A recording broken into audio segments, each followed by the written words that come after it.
The dry, mountainous landscape of the Hijaz is not an environment that gives much life. Situated in the western part of the Arabian Peninsula, this land can be described with two words, dry and hot. In the summer, temperatures regularly rise to well over 100 degrees Fahrenheit, with little precipitation. Further east, endless sand dunes mark a landscape devoid of greenery or permanent settlements.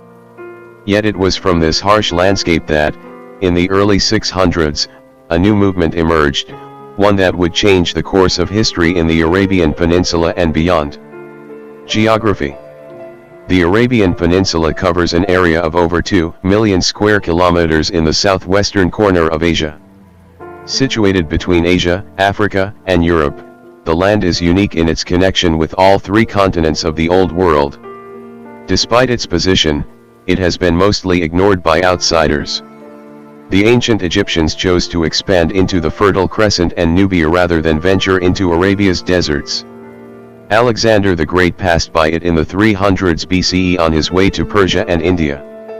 The great Roman Empire attempted to invade the peninsula through Yemen in the 20s BCE, but could not adapt to the harsh landscape and thus failed to annex the region. One could hardly blame outsiders for ignoring the Arabian Peninsula. Its dry climate is barely hospitable, even for the nomads who live there. Monsoon winds bring seasonal rains to the southern coast of the peninsula in the autumn, but these are stifled by the quickly rising landscape and never make it deep into Arabia's deserts. Similarly, rains from the Mediterranean Sea barely touch upon the northern extremities of the Arabian desert. The result is that the vast majority of the peninsula remains dry year-round. Parched riverbeds known as wadis run throughout the land, yet they are barely recognizable as rivers. When clouds gather and rains fall, they become gushing and powerful waterways, essential for the growth of the seasonal flora that manages to bloom in this dry land. Once the wet season is over, however, the wadis return to their usual, dry state, useless as sources of water. More reliable are the oases, small fertile spots surrounded by the vast expanse of the desert. They were capable of serving host to small communities, or as waypoints for travelers, but were hardly enough to sustain an advanced and large society. The Arabs.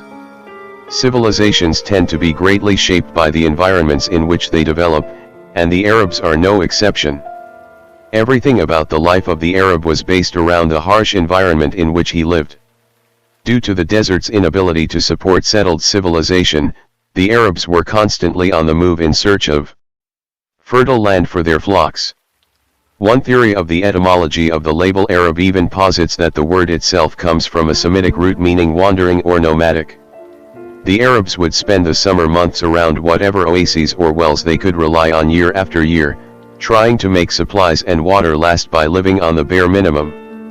After months of enduring the summer heat, they would migrate to the south, near Yemen, where rain fell in the autumn and fertile land appeared for their herds. The rain-fed pastures gave their flocks of sheep, goats, and camels enough food to live off through the winter months as they pitched their tents and temporarily settled.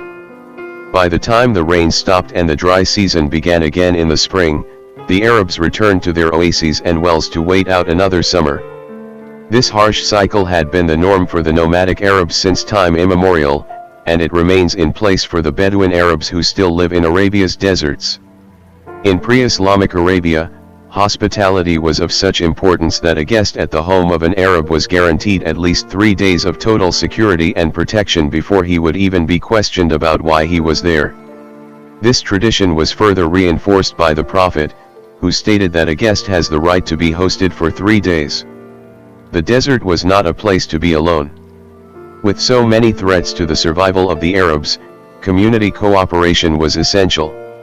Reliance on relatives was the first line of defense against famine and the heat that constantly threatened survival.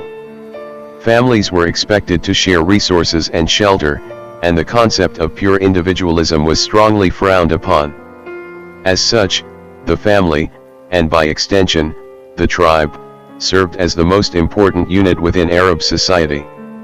Groups of families traveled together and were considered a Qabila, or clan. Several clans would constitute a tribe, led by a tribal leader called a sheikh. Tribal identity and belonging were vital in the pre-Islamic world. Belonging to a tribe brought protection, support, and economic opportunities. Tribes would go to battle to defend one of their own, and tribal warfare was unerringly common before the arrival of Islam. Competition over grazing lands and flocks regularly brought tribes into devastating wars which could last years and extract a heavy human toll on the participants. For the Arabs, struggle was a constant, against both man and nature. In a tribal, nomadic society like this, artistic expression becomes difficult. The resources and time necessary to complete great sculptures and paintings like the ancient civilizations of Egypt and Greece were almost non-existent. Yet the natural human desire to search for beauty could not be extinguished by the desert sands. Instead it took on a new form, language.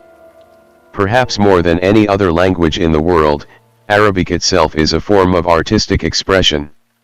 Word and sentence structure is fluid, creating many different ways for a person to express the same idea. Poetry thus naturally became the de facto art of Arabia. Long, epic poems glorifying tribes and heroism in war were their greatest works of art.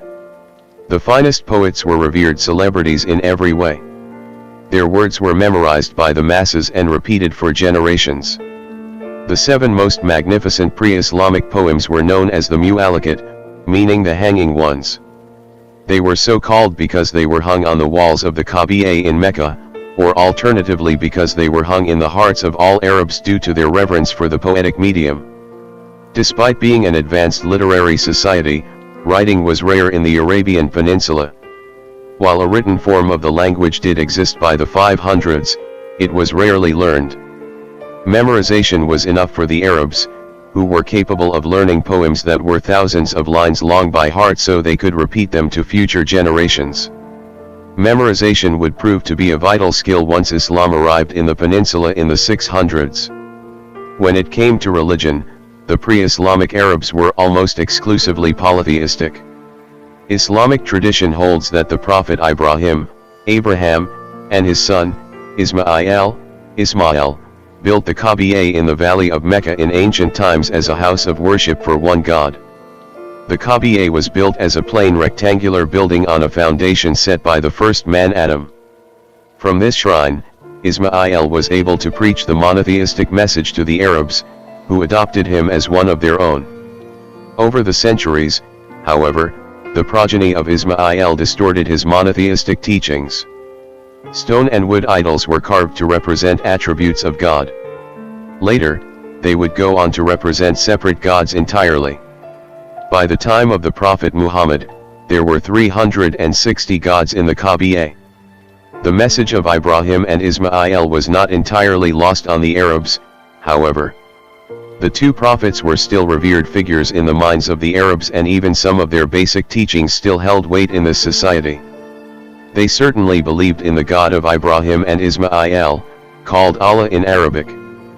But they believed he was one among many different gods, represented by the idols. This belief system was far removed from the strict monotheism those two prophets had preached, and reflected influence from Sumerian religions to the north. Isolated Christian and Jewish communities existed within the Arabian Peninsula and also revered the prophets, but that was where their similarities ended. The sparse monotheists of Arabia tended to avoid complete assimilation with the polytheistic Arabs, instead creating their own insular communities.